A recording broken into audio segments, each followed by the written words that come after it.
Greetings one, greetings all. This is Jessness coming to you for some career coaching today. I hope you've been enjoying the episodes because I sure as heck has been enjoying writing them. Yeah, so I'm writing them, talking about these topics that I'm so passionate about, and I'm hoping that they're helping. So if they are, I'd love for you to review the podcast, give me some feedback, and if you have any questions, career questions, or some things that I can help you out, you can go to my website, coachwithjessness.com, and there's a little questions box or a ask a question link at the bottom right there. And it's a little cute photo of this kid screaming into a microphone. I thought that was appropriate because a lot of the times, career stuff can be intense. So, I thought the little screaming boy was appropriate. But today, I wanted to give you a tip that I find happens all the time. That actually doesn't happen all the time. That needs to happen more often. But that's just around taking ownership of applying. And, you're applying for a job, taking ownership of the process. Even though the company may be taking you through the interview process, or maybe you're working with a recruiting agency and they're helping you through, each step, whether it be, the phone screen and then a second phone screen and then a technical test and then moving on to a face-to-face interview. They may be leading it and setting it up in terms of like logistics and giving you info, but I really want you to reframe that and look at that whole process as yours as well. It's what you make of it. Life is all about what you make of it in every situation. And it even comes down to and is very relatable to when you are applying for a job. Even if you feel like, the ball's not in your court and at the end of the day, this company is going to have to, decide essentially. Think about it from a way of you get to decide as well. If this position or this company, after you go through, one step, two step, doesn't matter. Even if you go through the final round, even if you don't want to pursue them, it's still your choice.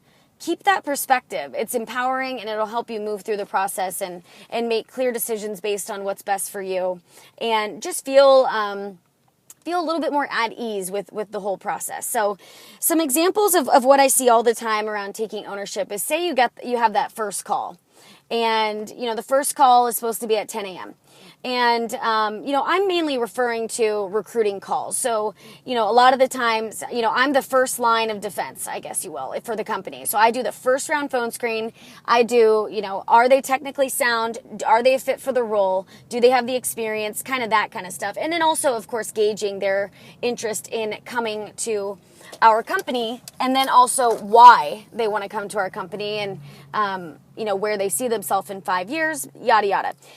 But so in my experience, there's been times where I've had a call at 10 a.m. and I'm actually stuck on another call, a previous call that's running over a little bit. And it just blows me away that, even, 10:05, 10:08, whatever, there's still not a call coming in. There's no incoming call from the person that I had scheduled the first, the call with at 10 a.m. And it just baffles me because if you're truly taking ownership over the process and interviewing and owning that piece of, if you're going to show up just as much, I would assume that would entail, the actions that would come with that. A lot of them would be, okay, well, it's 10 a.m. I'm excited for the call. I've got it written down. I'm prepared, whatever. It's 10:05. I'm calling her. I'm going to call that first round person that I've got a phone scheduled with. And I'm going to reach out and see what happened, And a lot of the times it's a situation like happens with me is I've stuck on another call or whatever. I mean, I would hope that the company didn't just straight up forget that, you had a phone screen scheduled. If so, that's a red flag. But taking ownership and just putting yourself out there, your time is worth it as well. And you really need to take that action around that. The other thing that I'd want to suggest that happens a lot is, say you have the phone screen with the first round person, or say you have an interview, right, with somebody, and they say, okay, great, well, here's the thing, I'm going to get with, the hiring manager, I'm going to get with the hiring team, get some feedback for you, And from there, I'm going to follow up with you before the weekend. Okay? So then Friday comes around, maybe midday. Okay, you haven't heard yet. 3 p.m. comes around. You haven't heard anything. Call. Why not? Why not reach out and say, hey, Jessica, I hope your week's going well. Just checking in. Did you need anything on my end? Did you need any further information from me at this time in the interview process? Really looking forward to hearing some feedback from the team. Because you got to think of it from an internal perspective, aka, say my perspective, for instance. I have 16 positions right now. I have 16 roles. I have 9 hiring managers, and I have multiple people in each step of every interview process for each position. Some people are doing, there's, a couple people in phone screens. There's a couple people for on-sites. There's a few that are doing technical. That's a lot of moving pieces. One way that you can just even approach it as a team, but take ownership around, hey, don't you want the feedback? Then reach out, and that'll show me and the hiring team that you're really being proactive, and this is on the forefront of your mind. And most of the time when I don't have feedback for them yet, it's working with remote and hiring, people are busy. So it's okay if, there's a little bit of more of a lag than promised. If you do reach out and they explain whatever, you gotta give people the benefit of the doubt there, because it's a little bit like, one person and there's just so much to keep track of, but why not help your own situation, keep track of your own stuff, and reach out and ask. There's nothing wrong with that, and I highly suggest you do that. The other thing after interviewing that can really help speed along your process, if you're working with a recruiter, is, say so you go through the first round interview, great, it's perfect. You go to the on-site interview, this is the second round. Not only are you going to follow up with the hiring managers and every individual person that you meet at the interview and send them that specialized note that I shared in another previous episode about interviewing, but you're also going to follow up with the recruiter. Hey, Jessica, just wanted to let you know the interview went great. Here's where I stand in terms of my interest. Throwing in a thank you never hurts. People, when I first started recruiting, I thought, oh my gosh, my inbox is going to be so flooded with thank you notes.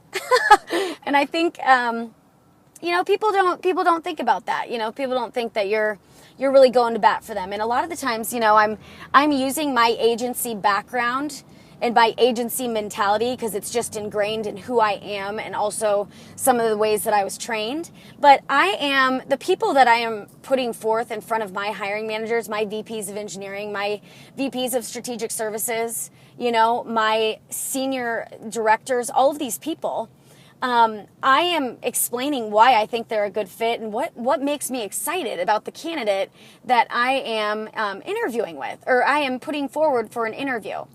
So it's just interesting about how people don't take the lead in following up and just saying, here's how the interview went. This is what they left me with. They said they'd be in touch with you in XYZ and they were going to do this, whatever. Because then that helps alert the recruiter to then reach out for feedback. Chances are, if you're nice to people, it's a natural human to human thing that you're going to want to put some hustle into that candidate. But again, relating it back to you, it's not only in your in the recruiter's. It doesn't only make the recruiter's life more smoothly, but think about it. You are helping nudge the process along, showing your interest, and also just really taking ownership around the whole process. And there's nothing wrong with following up in a polite, professional way. And there's nothing wrong with just helping to, helping the process so that you can then keep the ball in your court, be empowered, and also feel like things are moving and grooving. So that's pretty much it. Just a mini one today. But as always, leave me a review in iTunes. Give me some feedback. I would love, if you have a podcast out there, I would love to listen to a few episodes of yours and review yours. I'm big on feedback, especially when it comes to buying stuff on Amazon. I probably read at least 50 reviews before buying something new. I don't know. I get sucked in, and you know, I read the 5, I read the 1, and now I've been reading the 3-star stuff because it's a little bit more. You know, it's not like, oh my God, I love it, and it's it's the crappiest thing ever. But you know, it's more like, well, it's good, but you know, the handle broke off in a week or blah blah. So, anyways, if you love Amazon, give me a holler. I love Amazon. I even buy like mascara off there and stuff. So, come over to Twitter at Coach Jessness. Website is coachwithjessness.com, and if you have any career questions or any podcast ideas or topics you'd like me to cover, I would love to do that for you. So you can reach me at the comment page on my website. All right, guys, have a good one.